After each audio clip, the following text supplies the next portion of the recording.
एक महात्मा का निर्माण दक्षिण अफ्रीका में गांधी, मोहनदास करमचंद गांधी, एक ऐसा नाम जो इतिहास में अमर हो गया, एक ऐसा नाम जो शांति, अहिंसा और भारतीय स्वतंत्रता संग्राम का प्रतीक बन गया। लेकिन यह यात्रा आसान नहीं थी। गांधी जी के महात्मा बनने का सफर शुरू हुआ दक्षिण अफ्रीका से, जहां उन्होंने अपने जीवन के महत्वपूर्ण सबक सीखे।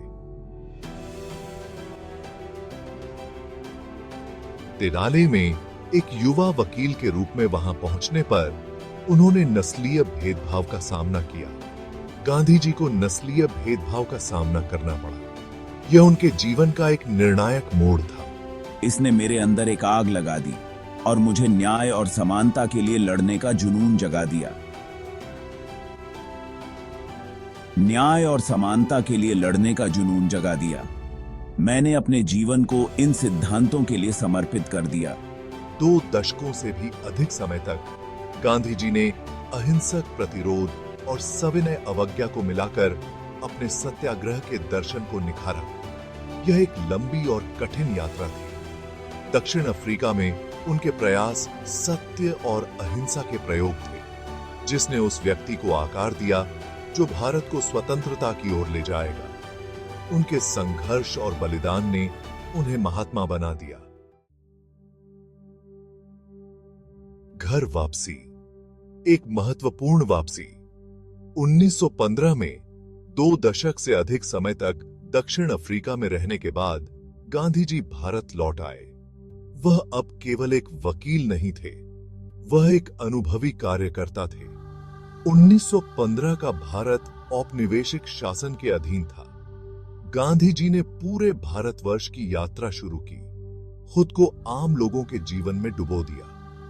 यह यात्रा स्वतंत्रता के लिए तरस रहे राष्ट्र के हृदय की तीर्थ यात्रा थी।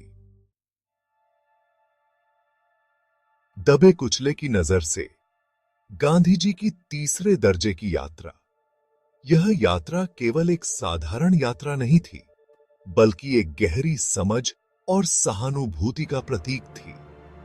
गांधी जी की भारत यात्रा विलासितापूर्ण नहीं थी। उन्होंने हमेशा साधारण जीवन जीने का संकल्प लिया और तीसरे दर्जे में यात्रा करना इसी का एक हिस्सा था। मैंने ट्रेनों के तीसरे दर्जे के डिब्बे में यात्रा करना चुना, एक ऐसी जगह जो आमतौर पर गरीब से गरीब लोगों के लिए आरक्षित होती थी। यह निर्णय केवल यात्रा का साधन नहीं था, बल्कि एक संदेश था। यह पसंद उनकी सहानुभूति और जनता की दुर्दशा को समझने की इच्छा का प्रमाण थी। गांधी जी ने महसूस किया कि अगर उन्हें लोगों के दिलों तक पहुंचना है तो उन्हें उनके साथ रहना होगा, उनके साथ यात्रा करनी होगी। उन्होंने औपनिवेशिक शासन के तहत गंदगी और हताशा को अपनी आंखों से देखा। तीसरे दर्जे के डिब्बों में यात्रा करते हुए उन्होंने उन कठिनाइयों को महसूस किया जो आम जनता झेल रही थी।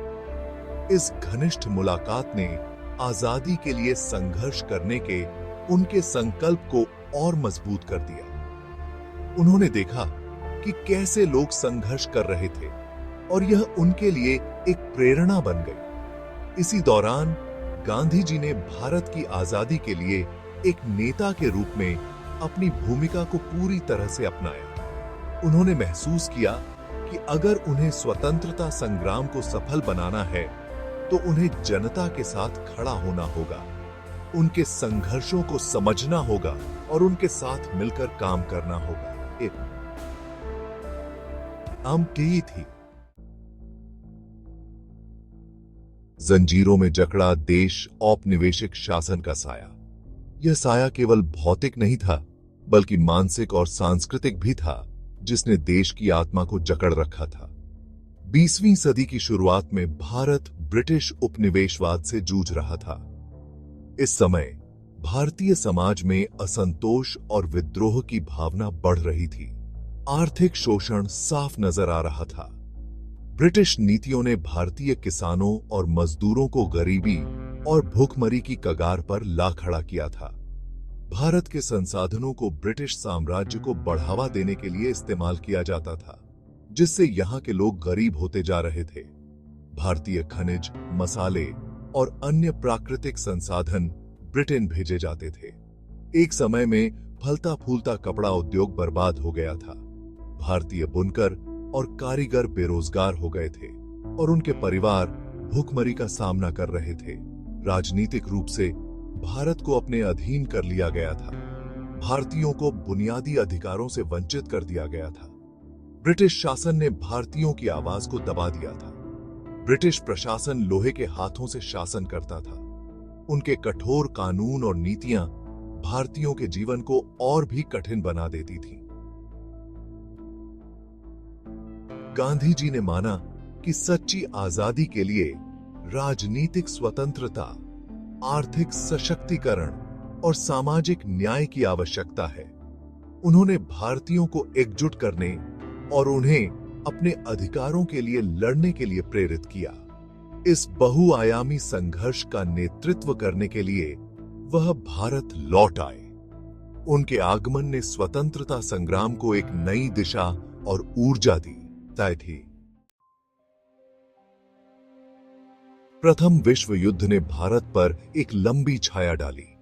ब्रिटिश राज ने करों का बोझ बढ़ा दिया, जिससे मुश्किलें और बढ़ गईं। इस युद्ध ने राष्ट्रवादी भावनाओं को जन्म दिया। ब्रिटिश सरकार ने दमनकारी उपायों के साथ जवाब दिया। 1919 में उन्होंने रॉलेट एक्ट पारित किया, जिसमें बिना मुकदमे के कारावास की अनुमति थी। यह कानून भारत के स्वतंत्रता संग्राम का एक महत्वपूर्ण मोड़ था। गांधी जी ने विरोध में देशव्यापी हड़ताल का आह्वान किया। जलियांवाला बाग हत्याकांड एक ऐसा नरसंहार जिसने राष्ट्र को झकझोर कर रख दिया। रॉलेट एक्ट के खिलाफ विरोध प्रदर्शन ने एक महत्वपूर्ण मोड़ दिया। 13 अप्रैल 1919 को हजारों लोग जलियांवाला बाग में शांतिपूर्ण विरोध प्रदर्शन के लिए एकत्र हुए थे। ब्रिगेडियर जनरल रेजिनाल्ड डायर ने अपने सैनिकों को बिना किसी चेतावनी के गोली चलाने का आदेश दिया। अंधाधुंध गोलीबारी में सैकड़ों लोग मारे गए और हजारों घायल हुए। इस नरसंहार ने पूरे भारत और उसके बाहर सदमे की लहरें भेज दी।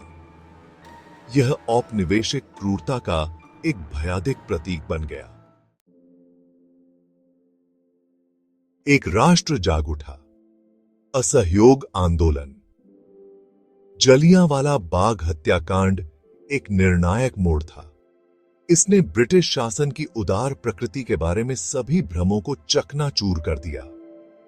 इस घटना ने पूरे देश में राष्ट्रवादी भावना को भड़का दिया।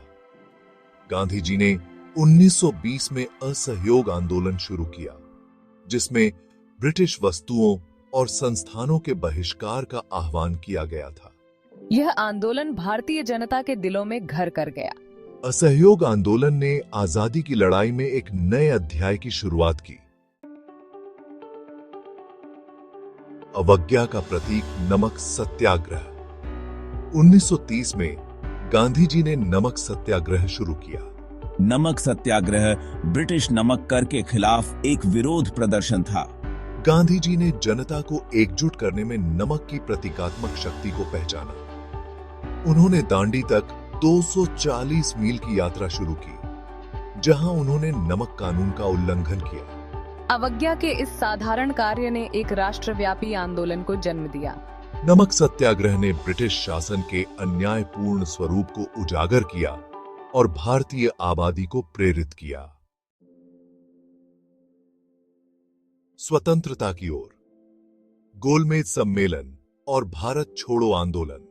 1930 के दशक में अंग्रेजों ने भारतीय स्वशासन की मांग को संबोधित करने का प्रयास किया। लंदन में 3 गोलमेज सम्मेलन हुए, जिसमें गांधी जी ने 1931 में दूसरे सम्मेलन में भाग लिया। ये सम्मेलन ठोस नतीजे देने में विफल रहे।